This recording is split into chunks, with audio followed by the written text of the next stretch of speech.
What are you at, ladies and gentlemen? My name is Lycos, and in this video I'm going to show you how to get the best legendary weapons in Fallout 4. Now first up I'm going to show you where to get one of the best legendary combat rifles, and then I'm going to show you one of the best ways that you can farm legendary weapons as well. If you get some useful information out of this video, it would be awesome if you would hit that subscribe button, and now let's go get our first legendary weapon. So for the first legendary, you're going to want to make your way down south, all the way to this location here so that we can get access to Vault 81. This place is actually not far from Diamond City, so when you're on your way to Diamond City, this could be just a short detour away. Now there's a couple of things you want to keep in mind when you come to this location. First up, this rifle that we're going to get is going to cost quite a few caps, so we're either going to want to have a couple thousand caps, or we're going to want to have quite a few things to sell.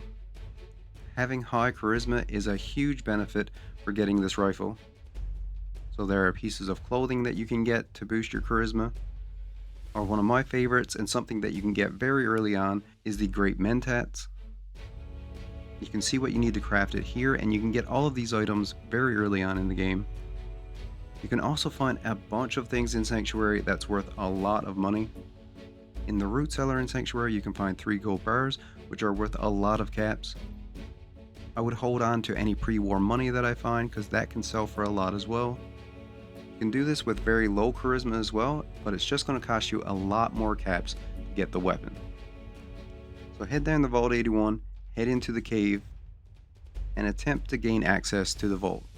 When you plug your Pip-Boy in, there's going to be a guy come over an intercom and talk to you, and then you'll be able to talk to the Overseer to gain access to the vault. You can attempt to persuade her, or you can give her 3 fusion cores in order to get access to the vault. But the best way to do it is to make sure that you save just before you talk to her, and then if you fail in persuading her, you can just reload the save and try again. So even if you fail to persuade them the first time, you can just keep trying until you succeed.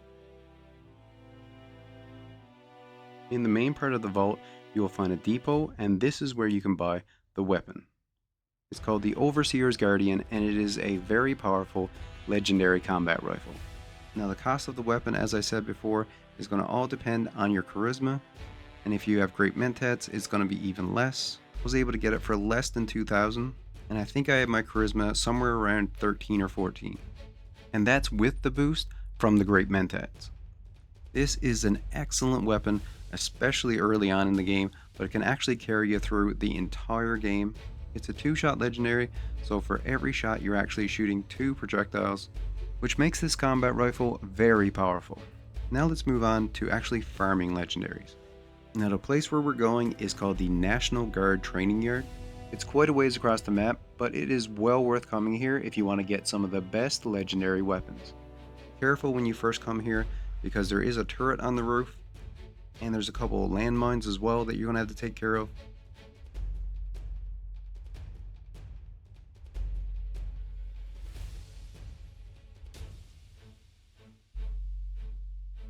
But once we've done that, we're going to make sure to quick save just before we go into the building. We're going to head through the doors, and then there's going to be a bunch of ghouls in here that we're going to want to take out. There's a random chance of a legendary ghoul spawning in here, and if we don't get the legendary to spawn, we're just going to reload our quick save. But if there's a legendary in here, we're going to take them down, and then we're going to check them to see which legendary they have. If they don't have the legendary that you want, you can just reload the quick save again.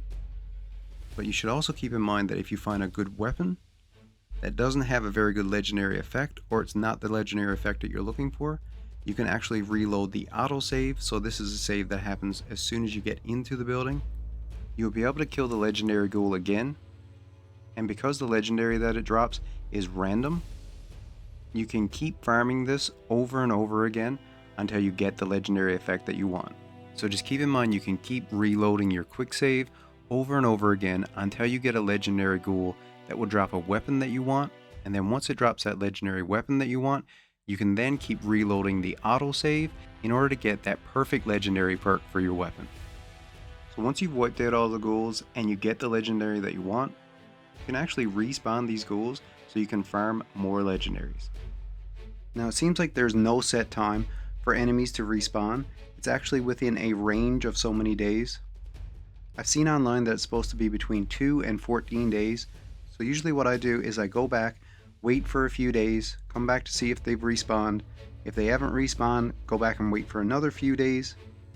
And then once they've respawned, you just repeat the process and farm as many legendaries as you want.